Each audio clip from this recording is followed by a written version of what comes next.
اب جناب ہمارا امتحان شروع ہونے لگا ہے اگلی اسی پورشن میں. فالذین آمنوا، تو پس جو لوگ ایمان لائیں گے اس پیغمبر پہ، تو ان کی پھر 3 ذمہ داریاں ہیں. خالی دودھ پینے والے مجنو نہیں، ایمان لانے والوں کو کیا کرنا پڑے گا؟ نمبر 1، فالذین آمنوا بہ، جو ان پر ایمان لے کر آئیں گے، وعزروہ، اور ان کی تعظیم کریں گے، نمبر 1. نمبر 2، ونصروہ، اور ان کی مدد کریں گے آپ صلی اللہ علیہ وسلم کی. اور نمبر 3، واتبعوا النور الذی انزل معہ، اور اس نور کی پیروی کریں گے جو ہم نے ان کے ساتھ اتارا، یعنی یہ قرآن پاک. یہ 3 ذمہ داریاں ہیں. اب اس آئینے کو ہم نے سامنے رکھ کے اپنی شکل بھی دیکھنی ہے. کیا ہم آپ صلی اللہ علیہ وسلم کے ساتھ جو ہمارا ایمان کا تعلق ہے اس کی 3 شرائط پوری کر رہے ہیں؟ نمبر 1، آپ صلی اللہ علیہ وسلم کی تعظیم. یہ تو ہر مسلمان کے دل کے اندر موجود ہے، یہاں تک کہ کوئی بھی شخص کتنا ہی میرے جیسا گیا گزرا ہو، بے عمل مسلمان ہو، اس کے دل میں یہ بات ضرور موجود ہے کہ میں آپ صلی اللہ علیہ وسلم کی خاطر جان دینے کے لیے تیار ہوں. لیکن اس کا ایک تلخ پہلو ہے کہ آج تک کسی نے جان مانگی نہیں ہے. غلامی رسول میں موت بھی قبول ہے کیونکہ آج تک ہم سے کسی نے موت مانگی نہیں ہے. غلامی رسول میں داڑھی قبول نہیں ہے کیونکہ بیوی منع کرتی ہے. غلامی رسول میں حجاب قبول نہیں ہے. معاشرے کا سامنا کیسے کریں گے؟ عورتوں کو تو شانہ بشانہ مردوں کے چلنا ہے، تو اگر چہرے کا نقاب کریں گے تو کیسے چلیں گے؟ غلامی رسول میں موت قبول ہے. پتہ ہے موت مانگنی کسی نے نہیں. باقی چیزیں تو بھائی ہاں، غلامی رسول میں فجر کی نماز تکبیر اولا کے ساتھ مسجد کی پہلی صف میں، یہ تو بھائی مشکل کام ہے، تو روزانہ مرنا پڑے گا. فجر کی نماز جماعت سے پڑھنے کے لیے تو روزانہ مرنا پڑے گا، اور قتال میں تو ایک دفعہ مرنا، جان چھوٹ گئی، اس کے لیے تو روزانہ مرنا پڑے گا. نفس کے خلاف جہاد کرنا یہ بہت مشکل کام ہے، تو اس کے لیے روزانہ مرنا. تو تعظیم صرف یہ نہیں ہے کہ آپ صلی اللہ علیہ وسلم کا نام مبارک آئے تو ہم صلی اللہ علیہ وآلہ وسلم کہہ لیں، بلکہ پریکٹیکلی اس کو ریسپانس کرنا ہے. صحیح بخاری اور صحیح مسلم کی متفق علیہ حدیث ہے، کتاب الایمان چیپٹر میں، تم میں سے کوئی شخص اس وقت تک مؤمن ہی نہیں ہو سکتا جب تک کہ میں اسے اس کے ماں باپ اولاد سب لوگوں سے بڑھ کر عزیز نہ ہو جاؤں. تو اس کا کیا مطلب ہے کہ ماں باپ اولاد سب لوگ ایک طرف کھڑے ہو جائیں اور آپ صلی اللہ علیہ وسلم کا حکم دوسری طرف ہو، تو پوری دنیا کی پرواہ کیے بغیر اپنے محبوب صلی اللہ علیہ وسلم کا دامن کرم تھام لیا جائے. یہ مطلب ہے اس کا مطلب نعرے لگانا نہیں ہے، صرف جوش سے گلا پھاڑنا نہیں ہے، بلکہ پریکٹیکل. ان کی تعظیم ونصروہ، اور آپ کی مدد. آپ صلی اللہ علیہ وسلم کی مدد کیا ہے؟ کیا آپ صلی اللہ علیہ وسلم نے کوئی ذاتی کاروبار نعوذ باللہ من ذالک بنایا تھا کہ جو آپ امتیوں کے حوالے کر گئے کہ میرے بعد اس کو چمکانا؟ آپ صلی اللہ علیہ وسلم کی زندگی کا ایک ہی مشن تھا، ایک مشن جو قرآن پاک میں کم از کم 4 دفعہ ہے. بسم اللہ الرحمن الرحیم، یتلو علیہم آیاتہ ویزکیہم ویعلمہم الکتاب والحکمہ. اور یہ وہ آیت ہے جس پہ اللہ تعالیٰ نے سورہ آل عمران کے اندر 164 نمبر آیت میں احسان جتایا ہے کہ اللہ تعالیٰ لقد من اللہ علی المؤمنین اذ بعث فیہم رسولا من انفسہم. اللہ کا احسان ہے کہ اس نے مومنین میں انہی میں سے ایک رسول کو مبعوث کیا، یتلو علیہم آیاتہ، جو اس قرآن کی آیات ان پر تلاوت کرتے ہیں، وَيُزَكِّيهِمْ، اور اس کتاب کے ذریعے ان کا تزکیہ کرتے ہیں. اور جب بیسک تزکیہ ہو جاتا ہے وَيُعَلِّمُهُمُ الْكِتَابَ وَالْحِكْمَةَ، تو اس کتاب کو پھر صحیح طریقے سے ان کے دلوں میں راسخ کرتے ہیں، اور حکمت کی باتیں قرآن اور اسی کی ایکسپلینیشن سنت جو صحیح الاسناد احادیث سے ڈیرائیوڈ ہو وہ سکھاتے ہیں. وَإِن كَانُوا مِن قَبْلُ لَفِي ضَلَالٍ مُبِينٍ، اور اس قرآن کے اور محبوب صلی اللہ علیہ وسلم کے آنے سے پہلے یہ لوگ کھلی گمراہی میں تھے. کون؟ صحابہ اکرام علیہم رضوان. اور میں اس پہ جملہ بولتا ہوں کہ صحابہ اکرام علیہم رضوان اس قرآن اور صاحب قرآن صلی اللہ علیہ وسلم کے آنے سے پہلے کھلی گمراہی میں تھے، اور ہم اس کے آنے کے بعد بھی کھلی گمراہی میں ہیں کہ کتاب پڑھتے ہی کوئی نہیں ہے، وَلِعَوْذُ بِاللَّهِ تعالی۔ تو ان کو جو گمراہی سے نکلنے کی گارنٹی ملی اس کتاب پر عمل کرنے کی وجہ سے، آپ صلی اللہ علیہ وسلم کی اتباع کرنے کی وجہ سے۔ تو آپ کا کوئی ذاتی کاروبار نہیں تھا، آپ کو ایک ہی مشن دیا گیا۔ سورۃ الانعام آیت نمبر 19، وَأُوحِيَ إِلَيَّ هَذَا الْقُرْآنُ لِأُنذِرَكُم بِهِ وَمَن بَلَغَ۔ اے محبوب صلی اللہ علیہ وسلم فرما دیجئے یہ قرآن مجھے اس لیے وحی کیا گیا ہے کہ اس کے ذریعے میں تمہیں بھی ڈر سنا دوں، اور جس تک یہ دعوت پہنچ جائے وہ اسی کتاب کے ذریعے ڈر سنائے، دعوت کا کام کرے، کسی مولوی کی لکھی ہوئی کتاب سے نہیں، اللہ کی کتاب سے۔ یہ آپ کا مشن تھا۔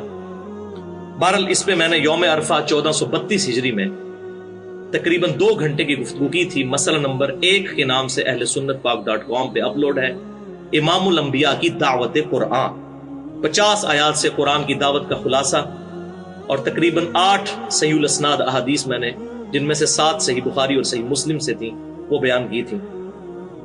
اور اسی پہ ریسرچ پیپر بھی ہے جو آپ کو لیکچر کے اینڈ پہ ملے گا، امام الانبیاء کی دعوت قرآن صلی اللہ علیہ وآلہ وسلم۔ تو آپ صلی اللہ علیہ وسلم کی مدد کرنی ہے، وَنَصَرُوهُ، مدد کرنی ہے۔ عیسیٰ علیہ السلام نے کیا کہا؟ مَنْ أَنصَارِي إِلَى اللَّهِ، کون ہے جو اللہ کے لیے میری مدد کرے؟ کوئی ذاتی کام کے لیے مدد نہیں، بلکہ اللہ تعالیٰ کے دین کی اشاعت کے لیے مدد کرنا، ذاتی مدد تو نہیں۔ ذاتی تو پیغمبروں نے کوئی ایسا کاروبار نہیں چھوڑا کہ وہ آنے والے فالوورز کو کہیں کہ بھئی اس کے پیچھے چلنا شروع کر دو اور اس کو چمکانا شروع کر دو۔ دین کے لیے مدد، اور قیامت تک کے لیے ہر امتی کی رسپانسبلٹی ہے کہ وہ آپ صلی اللہ علیہ وسلم کا پیغام دوسروں تک پہنچائے۔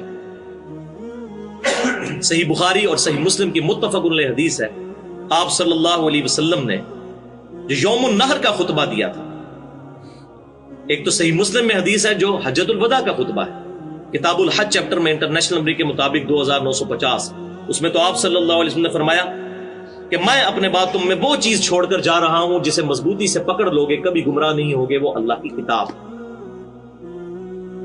اور پھر آپ صلی اللہ علیہ وسلم نے ارشاد فرمایا کہ کل کو جب میرا رب تم سے پوچھے گا کہ میں نے اپنے رب کا پیغام تم تک پہنچا دیا تو کیا جواب دو گے؟ تو سب نے کہا یا رسول اللہ صلی اللہ علیہ وسلم، ہم گواہی دیں گے کہ آپ صلی اللہ علیہ وسلم نے اللہ کا پیغام ہم تک پہنچا دیا، آپ صلی اللہ علیہ وسلم نے ہمیں نصیحت فرمائی اور بڑی خیر خواہی فرمائی۔ تو آپ صلی اللہ علیہ وسلم نے 3 دفعہ اپنی شہادت کی انگلی آسمان کی طرف بلند کی، اللہم اشہد، اللہم اشہد، اللہم اشہد، اے اللہ گواہ رہنا، گواہ رہنا، گواہ رہنا۔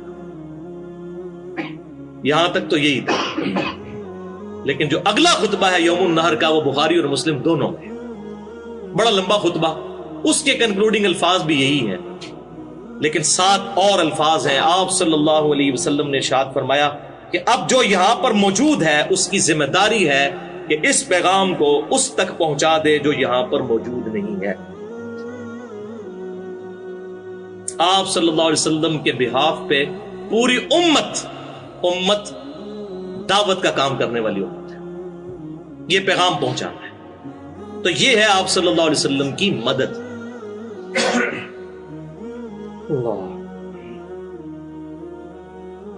وَاتَّبَعُوا النُّورَ الَّذِي أُنزِلَ مَعَهُ، اور اتباع کرو اس نور کی جو ان کے ساتھ ہم نے نازل کیا، یہ کتاب اللہ۔ اب اس کے اندر تو سب کچھ ہی آ گیا، یہ بالکل سپرلیٹو ڈگری آ رہی ہے۔ پہلے کہا تعظیم کرو، مدد کرو، اور ہاتھی کے پاؤں میں سب کا پاؤں، سب سے بڑی بات کر دی کہ اس نور کی پیروی کرو، اس کتاب کی پیروی۔ آپ صلی اللہ علیہ وسلم نے اپنی وفات سے 2.5 مہینے پہلے جو خطبہ دیا ہے حجۃ الوداع کے بھی بعد، صحیح مسلم میں اوپر تلے 4 احادیث ہیں انٹرنیشنل نمبرنگ کے مطابق 6225 سے لے کر 6228 تک، جسے غدیر خم کا خطبہ کہتے ہیں، جو اہل سنت اور اہل تشیع کے ہاں کامن خطبہ ہے، جو ہم نے اپنے منہج پہ بھی لکھا ہوا ہے، کہ آپ صلی اللہ علیہ وسلم نے غدیر خم نامی جگہ پر پڑاؤ فرمایا مدینہ شریف واپس آتے ہوئے حج کے بعد۔ اب یہ خطبہ حجۃ الوداع کے بھی بعد کا خطبہ ہے، اسے بھی سپرسیڈ کرنے والا ہے، اور کنکلوڈنگ الفاظ ہے، اے لوگو آگاہ ہو جاؤ، میں بھی ایک انسان ہوں، قریب ہے کہ اللہ کا قاصد یعنی موت کا فرشتہ میرے پاس آئے اور میں اس کی دعوت قبول کر لوں. میں اپنے بعد تم میں 2 بھاری چیزیں چھوڑ کر جا رہا ہوں. ان میں سے پہلی چیز اللہ کی کتاب ہے. اس میں ہدایت ہے, اس میں نور ہے. تم اللہ کی کتاب کو پکڑو, اپنا تعلق اس کتاب کے ساتھ مضبوط کرو. اللہ کی کتاب اللہ کی رسی ہے, جو اسے پکڑے گا ہدایت پر ہوگا, جو چھوڑ دے گا گمراہ ہو جائے گا. بولے اعوذ باللہ. قرآن میں ہے نا وَاعْتَصِمُوا بِحَبْلِ اللَّهِ جَمِيعًا وَلَا تَفَرَّقُوا. یہ صحیح مسلم کی حدیث نے بتایا یہ ہے اللہ کی رسی. اور پھر زید بن ارقم کہتے ہیں آپ صلی اللہ علیہ وسلم ہمیں ترغیب دلاتے رہے اللہ کی کتاب, اللہ کی کتاب, اللہ کی کتاب. اور پھر فرمایا دوسری چیز میرے اہل بیت ہیں. میں اپنے اہل بیت کے معاملے میں تمہیں اللہ سے ڈراتا ہوں. میں اپنے اہل بیت کے معاملے میں تمہیں اللہ سے ڈراتا ہوں. میں اپنے اہل بیت کے معاملے میں تمہیں اللہ سے ڈراتا ہوں. کیونکہ آپ صلی اللہ علیہ وسلم کو یہ غیبی خبر دی جا چکی تھی کہ آپ کی امت آپ کی وفات کے بعد آپ کے اہل بیت کے ساتھ برا سلوک کرے گی. لہذا جن لوگوں نے بھی سیدنا علی رضی اللہ تعالیٰ عنہ کو تنگ کیا یا سیدنا حسین ابن علی رضی اللہ تعالیٰ عنہ کو شہید کیا, بنو امیہ کی ظالم حکومت, چاہے یزید ابن معاویہ ہو یا عبید اللہ ابن زیاد ہو, ان تمام کا معاملہ ہم اللہ کے سپرد کرتے ہیں. ہم کسی سے محبت نہیں کرتے, ہم الحمدللہ اہل بیت سے محبت کرتے ہیں. بہرحال اس میں جو پورشن ہے قرآن کو پکڑنے کا, اور وہ جو دوسری حدیث ہے وہ اس سے بہت نچلے لیول کی روایت ہے المستدرک للحاکم میں, انٹرنیشنل نمبر کے مطابق 318 نمبر حدیث, کہ میں اپنے بعد تم میں 2 چیزیں چھوڑ کر جا رہا ہوں. وہ حجۃ الوداع کے موقع پر جنہیں مضبوطی سے پکڑے رہو گے تو کبھی گمراہ نہیں ہوگے. ایک اللہ کی کتاب اور دوسرے اس کے محبوب صلی اللہ علیہ وسلم کی سنت. تو کتاب اللہ کو ماننا اور سنت کو ماننا ایک ہی چیز ہے. اسی کتاب نے سنت کی طرف رہنمائی کی. من یطع الرسول فقد اطاع اللہ, جس نے رسول اللہ صلی اللہ علیہ وسلم کی اطاعت کی گویا کہ اس نے اللہ کی اطاعت کی. الحمدللہ. اب آ رہا ہے جناب اتنی مشکل یہ 3 کڑی شرائط کے بعد اولئک هم المفلحون, تو پھر ایسے لوگ ہیں فلاح پانے والے. اتنے تو جناب بڑے ہیں جناب, ایک بار کلمہ پڑھ لے جناب سیدھا جنت ہی جانا ہے. دیکھ لو جناب جنت ہی جانا اتنا سوکھا نہیں ہے. جنت میں جانا اتنا آسان نہیں, بڑا مشکل کام ہے. 3 شرائط. اب قرآن کوئی پڑھے گا تو پتہ چلے گا نا. کچھ بھی ہے یا اللہ تیرے محبوب کی امت سے, اللہ ہم سود خور ہیں, حرام خور ہیں, بے ایمان ہیں, قاتل ہیں, بے نمازی ہیں, کچھ بھی ہے یا اللہ تیرے محبوب کی امت سے ایسا نمازہ کوئی نہیں پڑھنی, سانو ویسے ہی معاف کر دے. یہی کہنا ہے. اور یہ میں کہہ رہا ہوں یہ اس کے اوپر اگر اللہ تعالیٰ کے مورل لاز دنیا میں ایکٹیو ہوتے تو فوراً سر کے اوپر جوتی پڑتی کہ اپنی ناپاک زبانوں سے ہمارے محبوب صلی اللہ علیہ وسلم کی نسبت کا نام لیتے ہو. جو کچھ بھی ہے تیرے محبوب کی امت ہے, یعنی تیرے محبوب کی بات ماننی کوئی نہیں, بس یہ نسبت کی وجہ سے ہمیں تار دے. تو یہ 3 شرائط, آپ صلی اللہ علیہ وسلم کی تعظیم, آپ صلی اللہ علیہ وسلم کی مدد یعنی دین کی ترویج, اور تیسری چیز پیروی کرنی ہے کتاب اللہ کی. تو پھر فلاح انشاءاللہ تعالی مقدر ہو جائے گی انشاءاللہ. اب یہ بات کے بعد آپ صلی اللہ علیہ وسلم کی طرف سے دعوت دی جا رہی ہے. قل یا ایھا الناس انی رسول اللہ الیکم جمیعا. اے محبوب صلی اللہ علیہ وسلم اب فرما دیجئے علی الاعلان پوری انسانیت کو کہ اے انسانوں بے شک میں تمہاری طرف رسول ہوں, تم سب کی طرف اللہ تعالی کی طرف سے. الذی لہ ملک السماوات والارض, اس اللہ کی طرف سے کہ جو کچھ آسمانوں اور زمین میں ہے وہ اسی کی ملکیت ہے. لا الہ الا ہو, نہیں ہے کوئی معبود مگر وہی. یحیی و یمیت, وہی زندگی دیتا ہے اور وہی موت دیتا ہے. یہ اللہ کا تعارف آ رہا ہے. اس اللہ کی طرف سے میں پوری انسانیت کی طرف رسول بنا کر بھیجا تھا. وہ لوگ جو اس رسول یعنی نبی امی کی پیروی کرتے ہیں جن کے اوصاف کو وہ اپنے ہاں تورات اور انجیل میں لکھا ہوا پاتے ہیں, وہ انہیں نیک کام کا حکم دیتے ہیں اور برے کام سے روکتے ہیں, اور پاک چیزوں کو ان کے لیے حلال کرتے ہیں اور ناپاک چیزوں کو ان پر حرام ٹھہراتے ہیں, اور ان پر سے بوجھ اور طوق جو ان کے سر پر اور گلے میں تھے اتارتے ہیں.